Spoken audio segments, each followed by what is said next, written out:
इस वक्त की एक और बड़ी खबर बता दें, लद्दाख सीमा पर सामने आई है अब चीन की नई साजिश। चीन ने अब अत्याधुनिक फाइटर जेट्स की तैनाती कर दी है। चीन ने 25 के करीब लड़ाकू विमान भी लगा दिए हैं। साथ ही एलएसी पर नए सैन्य बेस बनाने में भी ड्रैगन की ये कोशिश है।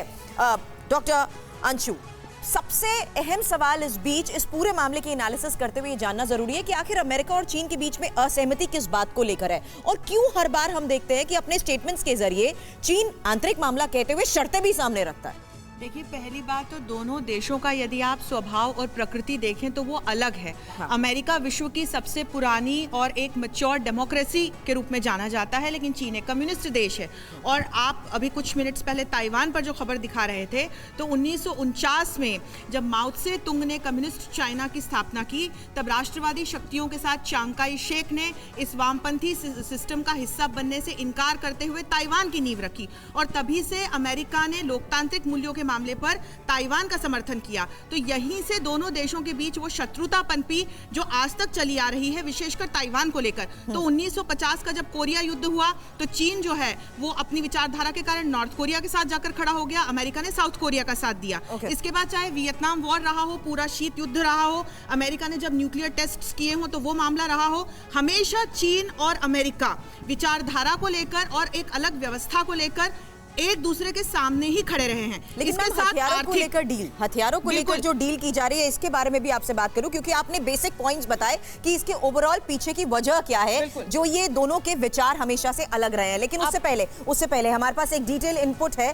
कि किस तरीके से अब एलएसी पर ड्रैगन फिर से एक्टिव हो चुका है, क्योंकि यहाँ हम देख रहे हैं कि होतान वायुसेना बेस पर चीन ने अपने 2 दर्जन से ज्यादा लड़ाकू विमानों की तैनाती कर दी है। साथ ही चीन के इन विमानों में अब अत्याधुनिक J-11 और J-20 भी इसमें शामिल करने को लेकर खबर आ रही है। हालांकि ये भी बता दें कि पहले चीन यहां पर MiG-21 श्रेणी के ही विमानों की तैनाती रखता था। अब चीन ने ज्यादा आधुनिक विमानों की तैनाती भी शुरू कर दी है। चीन ने इस बेस पर फाइटर प्लेन की संख्या भी पहले से ज्यादा कर दी और चीन की इस करतूत से कम ऊंचाई से भी हमलों को अंजाम देने में उसे मदद हासिल हो सकती है। हालांकि बड़ी खबर इस बीच ये भी है कि भारतीय एजेंसीज की सीमा पर चीनी सेना की हर हरकत पर पल पल नजर भी बनी रहती है। सर, मेरा एक सवाल आपसे इस बीच ये भी है, चीन इस तरीके की गतिविधियों को या इस तरीके से अपने बेस पर हथियारों को बढ़ाने के साथ साथ क्या संकेत देने की कोशिश करता है?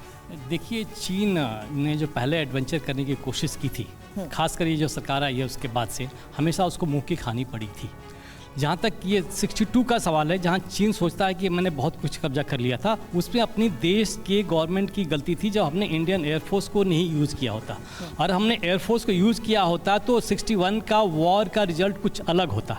अभी भी कितनी भी ये एयरफोर्स J-20 है उनके पास, J-7 है, J-8 है, एयरक्राफ्ट कर ले, लेकिन उस एयरफील्ड की एलिवेशन इतनी हाई है कि वो एयरक्राफ्ट अपने फुल पेलोड मतलब फुल आर्मामेंट लेकर वेट टेक ऑफ नहीं कर सकते हैं। सर, क्या ये बौखलाहट में लिए गए एक्शन? ये बौखलाहट में ये करने की अटेंशन डाइवर्ट करने की कोशिश की जा रही है। वो जैसे ताइवान ये बार-बार आप जे सीरीज की बात कर रहे थे चाइना के, इसी से जुड़ा एक सवाल है, आप बेहतर समझा पाएंगे और हमारे दर्शक भी इसको समझ पाएंगे कि जो चाइना का ओवरक्राइड जे सीरीज जो है एयरक्राफ्ट और जिसकी बड़ी चाइना तारीफ करता है, क्या ये टेस्टेड है?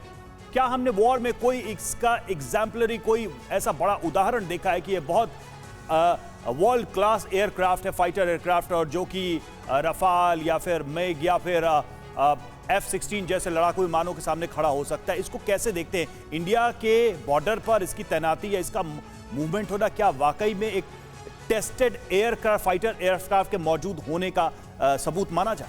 ठीक है रवि, मैं इसके बारे में थोड़ा डिटेल में बताना चाहूँगा। पहले चाइनीज एयरफोर्स पूरा रशियन एयरफोर्स के एयरक्राफ्ट के ऊपर डिपेंडेंट था। उसके बाद MiG-15 थे, MiG-21 थी। तो MiG-21 को ये टेक्नोलॉजी ट्रांसफ़र करना चाहता था, लेकिन कुछ ही कारणवश वो नहीं हो पाया।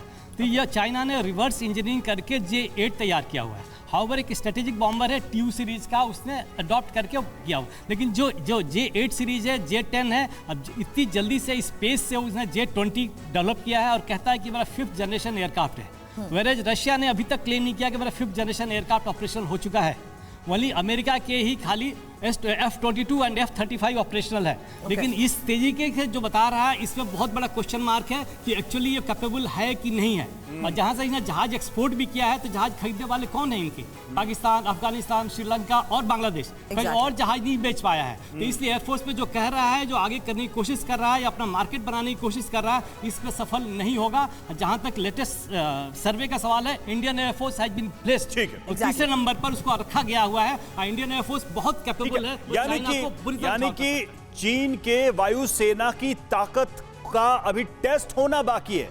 हमने दुनिया में चीनी एयरफोर्स को सीधे सीधे आसमान में युद्ध करके अपनी ताकत का लोहा मनवाते हुए अब तक बहुत बड़े स्तर पर कहीं देखा नहीं है। उसके वीडियोस में जरूर हम देखते रहते हैं, जो वहां की जो सरकारी मीडिया एजेंसी है उसकी तरफ से, जो भी ग्लोबल टाइम्स की तरफ से वीडियो जारी किया जाता है।